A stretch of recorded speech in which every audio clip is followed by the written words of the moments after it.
Hi, I'm Chuck Dorsett for Weaver Leather Supply, and this is the Leather Element. If you've got a good question for us or a good idea for a leather element, drop it in the comment box below. Part 4, Shop Elements. We're going to look at our tool board and our thread and lace racks. These are super easy, very inexpensive to make. Best part, they keep us organized and they look good in our shop. So let's step behind our table. We're going to look at an easy way to plan out our tool board. Laying out our tool board actually can be a lot of fun, and we can get creative here as well. We'll take a look at that. But let's start right here. I've got just a piece of plywood, 2 foot by 2 foot. This is simply an example. Use the piece of wood, size or shape that's going to fit on your wall. But again, just an example. So, to set this up, let's think about the steps in a process or in a project. So therefore, first thing, square. Absolutely. That's going to go right on the top of my board. Now, to cut a project, I've got my knife on my belt and typically keep it there. But a round knife or a head knife, absolutely a traditional leathercraft tool. So we've got to display that on our board. Even if we don't use it, that looks good. Now our edgers and our groover. Let's just lay these in. I've got 4 sizes there, 0 through 3. Well, we're going to need our groover. You know what? Let's drop in our slicker there as well. Coming together and looking organized as well. Yay! Our revolving punch, we're always going to use that. I keep a couple of pair of scissors in my shop. How about my wooden strap cutter? There we go. Look at that. Everything is fitting in very nicely. There's a skiver, and I've even got a little extra room for my roller, my awl, maybe some templates. So, we've got a feel. Let's take a picture of this with our cell phone. Mess it up, try again. Let's get a design that we absolutely love. So now that we have a picture, we can move everything out of the way. Now, setting this up, we're going to jump over to this tool board here in a minute, but we're going to mention a couple of things and we want to just keep these in mind. So, for a good strapping to go around our groovers, our groover, our edgers, and our slicker, what we're going to do is give this a 2.5 inch spread on our strap. 1.5 inch spread on our board. That's going to make sense here in just a minute. But also, simple, inexpensive wood screws is all we need to secure our strapping down. But we could always go with a bit longer screw, say for our wooden strap cutter. That'll sit right there. So, just 2 sizes of screws is going to absolutely take care of us. So let's look at our board. Now, this is my Weaver board. So therefore, the best of the tools and complete sets. Now, a lot of this is simply for show.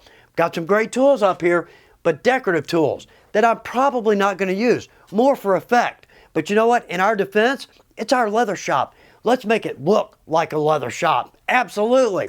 So on our strapping, we talked about the measurements for this, but all I've done is taken some veg tan, dyed that. I believe that's the Pro light brown with a top coat. Matches our handles, but that looks very finished. We can get very creative right here. We go with the veg tan, we could wet mold these to fit each tool. Or we could drop in, numbers for maybe say the numbers to correspond with our edges or our French bevelers. All kinds of ways we can go. One more, and this is cool. So on our Weaver boards, notice the strapping on this. We've got a basket weave, dyed, top coated, and we've got an edge coat. So again, number of ways we can get very creative here. All right, so just a quick pick of my tool board. Now this is at the left end of my cutting table. Big point, convenient to me. All I have to do is reach to the left and I can grab a tool. But again, a little more utility, but all the necessities are there. And that's what we're looking for.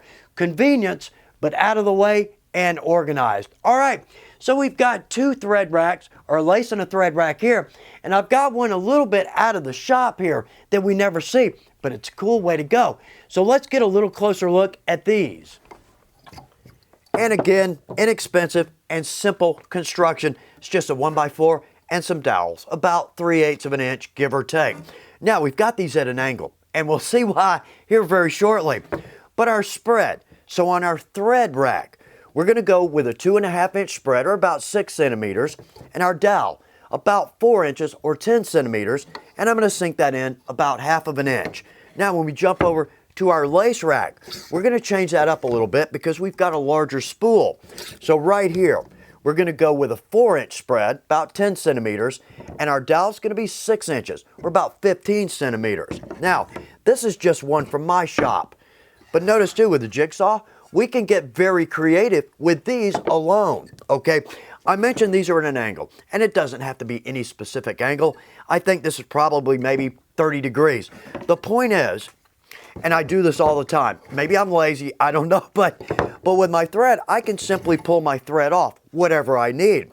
If this is straight, when we pull our thread, it's going to shoot off of our rack, roll across our shop floor. Then we're going to have 30 feet of thread we've got to either use or re-spool. So just a little bit of an angle is a big help. Now, I've got one more board. It's on the side of my shop that's not necessarily photogenic, so I'm going to yank that off the wall. Let's take a look at it. Another inexpensive, simple project for our shop. Couple of big points here. First off, we may all not have every size and color in the Ritza. Same with our deer lace. So a smaller board, absolutely.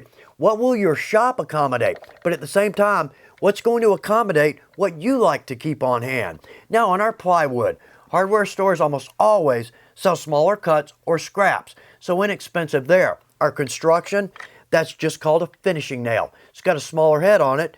Perfect for our Ritza spools. Right there, there's our wood screw again. So we could go all out on this, or we could trim this down to hold just what we need in our shop. But again, inexpensive, fun project, and I love the look of the colors. Whether we've got a full-size shop or a small workspace, it's a lot of fun to set it up, and it's a lot of fun to make it look like a leather shop. I hope this is good information for you. I hope it helps you out somewhere in your shop. Thanks for taking time to watch The Leather Element. Good luck with your projects.